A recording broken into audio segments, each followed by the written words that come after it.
नमस्कार, बहुत-बहुत स्वागत अभिनंदन के साथ आज ऑल इंडिया यूनानी तिब्बी कांग्रेस के बैनर तले और एक विशेष प्रोग्राम था। आपको प्रोग्राम के बारे में बता दें, एक किताब लॉन्च की जाती है और विमोचन कह सकते हैं, सैयद काम करता है और सैयद साहब ने इस किताब को बहुत मेहनत से लिखी और अपने जीवन के बारे में लिखा है, उर्दू लैंग्वेज के बारे में लिखा है, उर्दू लैंग्वेज को कैसे बढ़ावा दिया जाए, इंडिया स्तर में लोग इस भाषा को कैसे प्यार करें और इसका उत्थान हो, खासकर सरकार के ज़रिए ग्रांट प्राप्त हो, ये एक बहुत बड़ा मसला और एक बहुत बड़ा चैलेंज कह सकते हैं, खासकर इस कम्युनिटी के लिए है।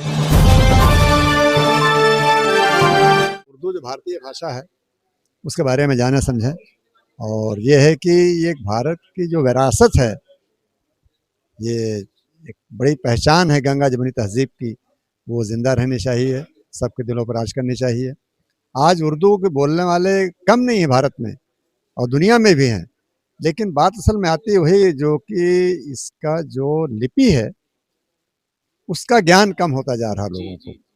तो रस्मुल ख़त जो है वो बड़ा अहम होता है, किसी हर भाषा का एक रस्मुल ख़त है, उससे वो पहचानी समझी जाती है। तो उर्दू ज़बान का भी रस्मुल ख़त फ़ारसी में है और वो उसकी पहचान है, उसकी अदायगी है। तो ना अल्फाज की अदायगी नहीं हो पाएगी अगर आदमी उर्दू नहीं जानेगा, उसके यानी जो तलफ़ुज़ है तो वो सही बोल नहीं पाएगा अगर उर्दू के रस्मुल ख़त को नहीं जानेगा वो। इसकी कोशिश की जा रही है बहरहाल। तो पीछे जिस प्रकार से लिपि की बात कर रहे हैं तो बोर्ड में आप देखेंगे ये वो लैंग्वेज है दोस्तों एक विश्व भर में उर्दू को इस तरीके से तवज्जो दी जाती थी पहले, मैं ये तो ये कहूँगा, मगर इन दिनों कहीं न कहीं वो भाषा एक इतिहास के भूगर्भ में चलता हुआ चला जा रहा है। उसकी एक उत्थान के परिप्रेक्ष्य में बात करें तो समाज कहीं न कहीं सोच विचार में और डेवलपमेंट में लगे हुए हैं। इनमें जितने भी लोग हैं, कहीं कोई आसान शख्सियत नहीं है। यहाँ पे पद्मश्री अवार्डेड भी हैं। सर हमारे साथ मौजूद हैं। बिल्कुल, इन्होंने 50 कम से कम किताब लिखी है, 50 से 100 आर्टिकल लिखे हैं। बहुत सारे मेहनत करने के बावजूद सरकार यहाँ पर जी, जी, जी, बिल्कुल।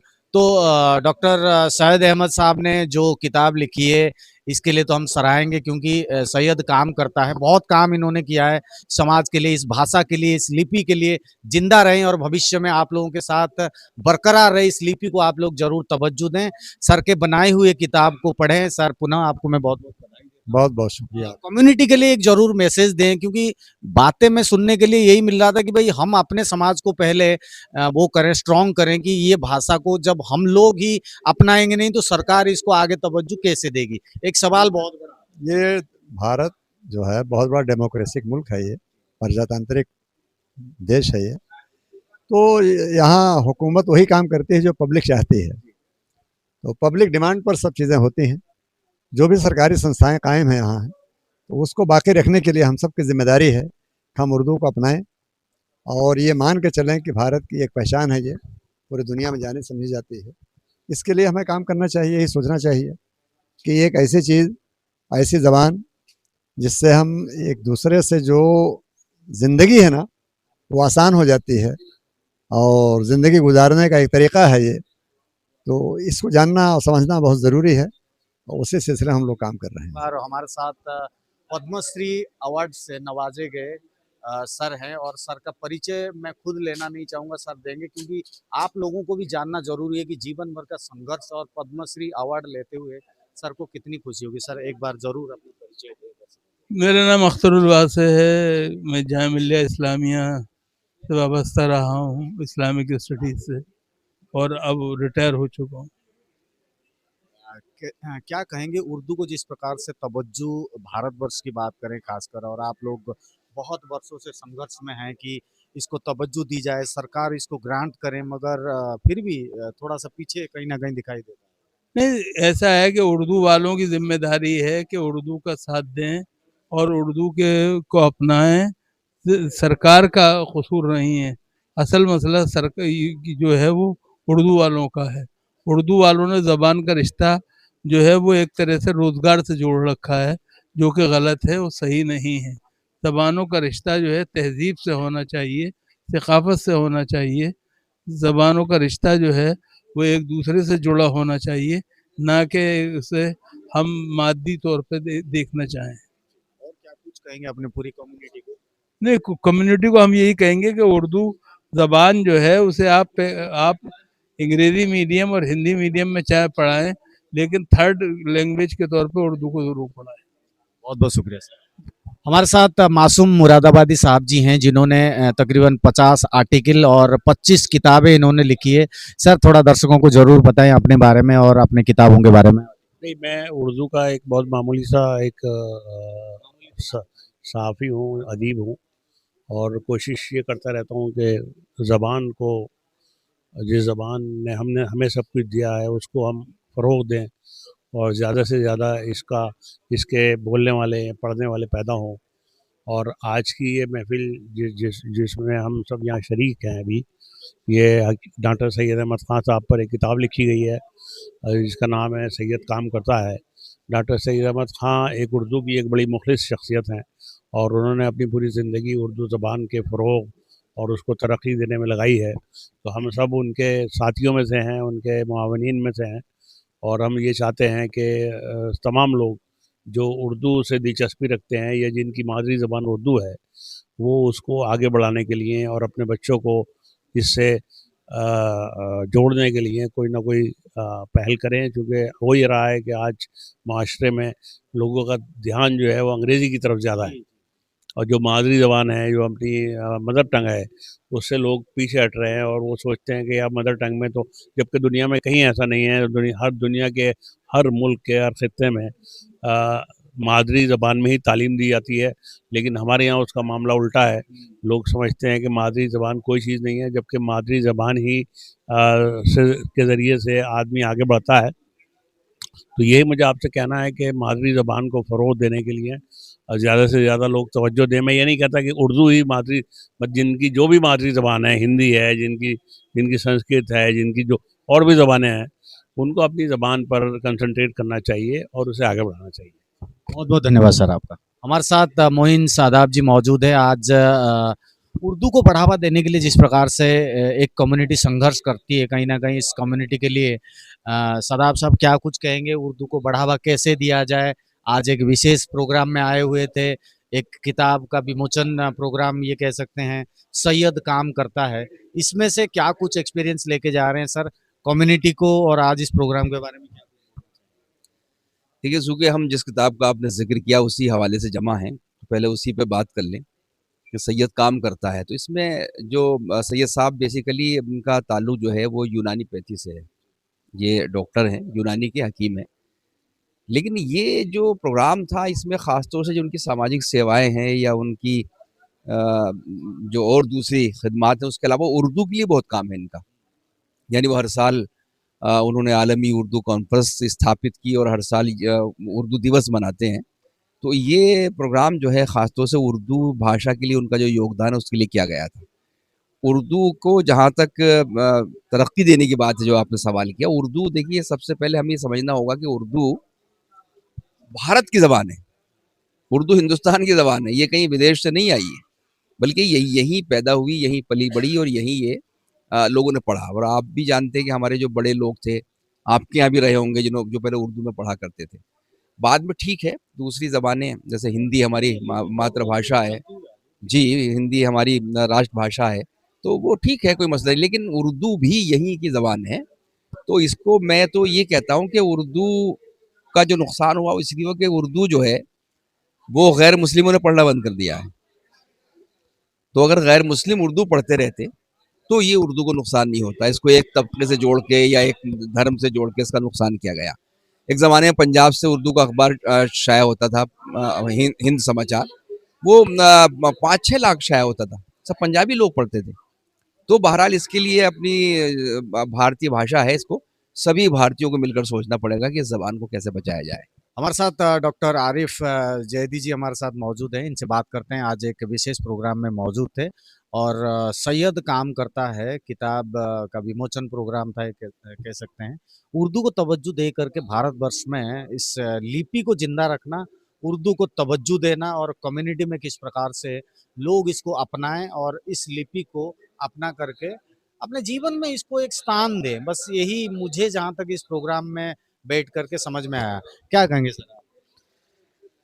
मैं एक तो इस बात का शुक्रिया कि आज मुझे इस मौके पर जो सैयद काम करता है किताब का इजरा के मौके पर मुझे यहाँ हाजिर होने का मौका मिला। इस ताल्लुक से मैं उर्दू के बारे में कहना चाहूँगा कि उर्दू एक बोल चाल की आम ज़बान है जो हिंदुस्तान की ज़बान है। यहीं बहुत सारी जो ज़बानों को मिलकर के उर्दू क्रिएट हुई, इसलिए मैंने कहा कि बोलचाल की आम ज़बान है।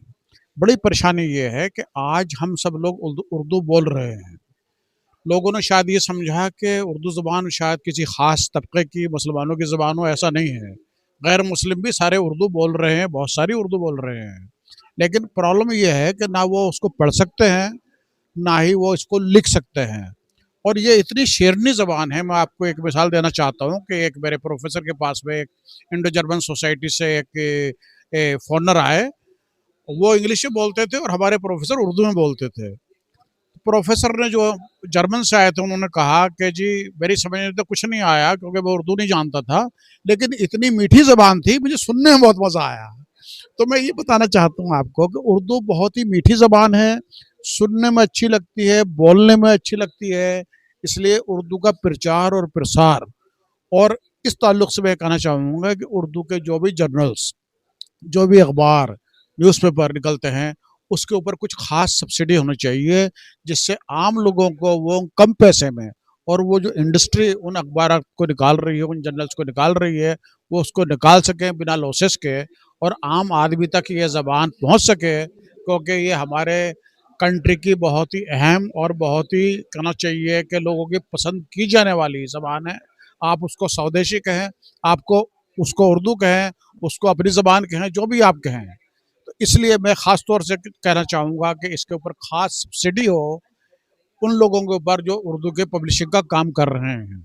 Thank you very much. अभी जैसे यहाँ मुकर्रिरीन ने फरमाया था, गवर्नमेंट की तरफ से कोई कमी नहीं है उर्दू को डेवलपमेंट, जो कमी है वो हमारी खुद की कमी है। हम अपने बच्चों को तालीम दे रहे हैं, फ़ख्र महसूस कर रहे हैं इंग्लिश पढ़ाने के लिए, लेकिन हम अपने बच्चों को उर्दू से दूर लेके आ रहे हैं। और जब तक किसी भी ज़बान को अगर फ़रोग़ देना है तो हम उसके अंदर बच्चों को तालीम नहीं दिलाएँगे तो कैसे होगा? अब यही हमारे साथ हो रहा है कि सब कुछ हम चीख चिल्ला रहे हैं साहब उर्दू, उर्दू, उर्दू, लेकिन अपने बच्चों को नहीं पढ़ाना चाहते। इसी की वजह से उर्दू की जो आज जो पय्या रही है वो सिर्फ़ इसी वजह से है कि हम खुद नहीं उसका हिस्सा बन जा रहा। ऑल इंडिया यूनानी तिब्बी कांग्रेस कमेटी के लीगल एडवाइजर सहजबीन काजी जी हमारे साथ मौजूद है। पहले तो मैं आपका बहुत-बहुत शुक्रिया अदा करती हूँ कि आप यहाँ आए और इतना टाइम दिया। जैसे कि मैं ऑल इंडिया यूनानी तिब्बी कांग्रेस की लीगल एडवाइज़र, और हमारे जो डॉक्टर सैयद अहमद खान साहब हैं वो जनरल सेक्रेटरी हैं हमारी ऑल इंडिया यूनानी के, और ऑर्गेनाइज़ेशन उर्दू डेवलपमेंट के जो उन्होंने जो ये नींव रखी है 1997-96 से, तो उसमें जो उन्होंने इतनी मेहनत करी है वो बहुत काबिल तारीफ़ है। और देखिए उनकी तारीफ़ जितनी की जाए वो बहुत ही मतलब अल्फ़ाज़ों से बयान नहीं हो सकती। वो एक ऐसी शख़्सियत है जो डाउन टू अर्थ काम करती हैं। उन्होंने कभी अपनी फ़ैमिली नहीं देखी, अपने किसी मतलब के लिए या अपने आप को ऊँचा बनाने के लिए या अपने आप को बहुत आगे पहुँचाने के लिए किसी को पीछे किया हो। वो ऐसी शख़्सियत है कि बहुत आहिस्तगी से, उनके अंदर पेशेंस इतने हैं कि वो कभी भी कितना भी बड़े टीम में कोई भी मसले या कुछ भी चीज़ें हो जाती हैं, तो उन सबको बहुत नज़रअंदाज करते हैं। तो ये एक एक बहुत बड़ी एक काबिल शख्सियत की पहचान होती है कि आप जितना पेशेंस रखेंगे, आप उतनी तरक्की करेंगे, तो वो उन्होंने दिखा दी है। तो उसी में जो उनकी जो बायोग्राफ़ी लिखी गई है कि सैयद काम करेगा, तो इसमें ये एक इसमें कोई दो राय नहीं है कि सैयद काम करेगा, वो काम कर चुके हैं। और उन्होंने इतना काम किया है कि उनकी खुद इतनी पहचान बन चुकी है कि उन्होंने खुद ही उनकी ही बुक्स माशाल्लाह पब्लिश हुई है। तो मैं उनका बहुत-बहुत शुक्रिया अदा करती हूँ, और माशाल्लाह उनकी जो तीनों बेटियाँ हैं, उन्होंने अपने पापा को हमेशा बहुत सपोर्ट किया है और हर कदम पे उनके साथ खड़ी हुई हैं। उन्होंने कभी भी एजुकेशन को लेके या किसी भी चीज़ों को लेके पापा के ऊपर बर्डन नहीं डाला है। वो हमेशा पढ़ती रहीं और आगे बढ़ती रही हैं, और इसीलिए सैयद साहब हमेशा यही कहते हैं कि मेरी जो बेटियाँ हैं वो मेरा गुरूर है, और उन्होंने मुझे हमेशा कदम-कदम पर मेरा सपोर्ट किया है, और मैं उनका बहुत-बहुत शुक्रिया अदा करता हूँ। जी। मगर साथ में ये भी जानना ज़रूरी है क्योंकि शाहज़बीन काजी जी को हम जानते हैं और इन्होंने भी उर्दू लैंग्वेज को बढ़ावा देने के लिए बहुत इन्होंने कोशिश की है, बहुत इन्होंने कैंपेन वगैरह किया है और आज की डेट में भी कई सारे जो लोग हैं, कई सारे कैंपेन के साथ इनके साथ जुड़े हुए हैं, कई सारे ऑर्गेनाइजेशन भी जुड़ी हुई है। आपका क्या रहा उर्दू लैंग्वेज की तरफ, जितना हमने आपको देखा है, आपकी प्रोफाइल स्टडी किया है, आप भी कई कैंपेन करते हैं, बहुत सारे जी, जी। हाँ, माशाल्लाह मुझे भी 8 साल हो चुके हैं उर्दू डेवलपमेंट के लिए काम करते हुए, तो उसी पे मेरा अल-क़ाज़ी उर्दू अकेडमी जो है ट्रस्ट वो खोला है मैंने। मैं कम से कम मेरी 12-13 ब्रांचेज़ खुल चुकी हैं माशाल्लाह और मेरा वहाँ पर काम होता रहता है। हर 6 मंथ में मेरे उर्दू कॉम्पिटिशन चलते रहते हैं। उर्दू के साथ-साथ स्पोर्ट्स के कॉम्पिटिशन होते हैं, पेंटिंग के कॉम्पिटिशन होते हैं, ऐज़ ए सिलाई मशीन जहाँ सिलाइयाँ होती हैं वो। तो उर्दू के साथ-साथ मैंने अलग-अलग चीज़ें वहाँ पर की हैं और वो चलती रहती हैं। और अभी भी मेरे 2-3 प्रोग्राम अभी भी हैं और फिर जुलाई में हैं। तो मेरे अल्लाह का शुक्र है इन चीज़ों में मेरा काम और जो है वो चलता रहता है। जी। एक कम्युनिटी को उर्दू लैंग्वेज के ऊपर किससे अपनाएं, किस तरीके से इसके साथ प्रतिबद्धता दिखाएं ताकि उर्दू लैंग्वेज जीवित रहे, इस लिपि को जीवित करने के लिए आप लोग लगे हुए हैं। खासकर वो मोटिव आप लोगों का फुलफिल हो, सरकार के जरिए ग्रांट प्राप्त हो, जिस तरीके से आप लोग बोल रहे थे, मैं प्रोग्राम में था, मैं सुन रहा था। कम्युनिटी को एक मैसेज देखिए, मैं सिर्फ़ ये चीज़ कहूँगी कि देखिए उर्दू लैंग्वेज को ना किसी भी रिलीजन्स में ना गिना जाए। देखिए उर्दू जो एक लैंग्वेज है वो मतलब अब से नहीं है, वो शुरू से ही है, ठीक है ना? हम इसको ये नहीं कह सकते कि ये उर्दू जो है वो मुसलमानों की लैंग्वेज है और हिंदी जो है वो हिंदुओं की है। ये मैं मानना या कहना या इस लोगों को बोलना, मैं इसको बहुत गलत मतलब उस चीज़ को मैं गलत बोलूँगी। तो इसलिए देखिए मेरी यही रिक्वेस्ट है कि देखिए आप इंग्लिश सीखिए, उर्दू सीखिए और हिंदी भी सीखिए, संस्कृत भी देखिए। जब 1,11,000 समथिंग लैंग्वेज आई हैं, तो उसमें हर तरह की आप जब भी किसी भी कंट्री में जाते हैं, अगर फ्रेंच जा रहे हैं आप, बच्चा आपका पढ़ने जा रहा है, तो आप फ्रेंच भी क्लासेस कराते हैं, ठीक है? अगर आप कहीं जापानीज़ जा रहे हैं, तो बच्चा जापानीज़ सीखता है। तो ऐसे ही ये चीज़ें और उर्दू हमारी ऐसी है कि देखिए अगर हम एक वर्ड हिंदी का निकालते हैं, तो एक वर्ड हमारा उर्दू का निकल जाता है। तो हम इस उर्दू को किसी भी रिलीजन्स में नहीं ले जा सकते। हाँ, मेरा सिर्फ़ ये मानना है कि आप उर्दू को तरजीह दें। आप और उर्दू को समझें, उर्दू कोई इतनी बड़ी या इतनी मुश्किल लैंग्वेज नहीं है, वो सबके रूटीन में आती है, बोली जाइए, जो बोल सकता है वो पढ़ भी सकता है और जो पढ़ सकता है वो लिख भी सकता है। जी। तो शाहज़बीन काजी जी हमारे साथ मौजूद थे और आज इस किताब विमोचन के बाद उम्मीद करते हैं कि आने वाले दिनों में उर्दू को तवज्जो दी जाएगी और इनकी पूरी टीम ऑल इंडिया यूनानी तिब्बी कांग्रेस की तिब्बी कांग्रेस कमेटी की ओर से जो मुहिम चली हुई है, वो इनकी मुहिम सफल हो। आपने समय दिया मैम, आप थैंक यू सो मच। आप यहाँ आएँ, बहुत-बहुत शुक्रिया। Thank you.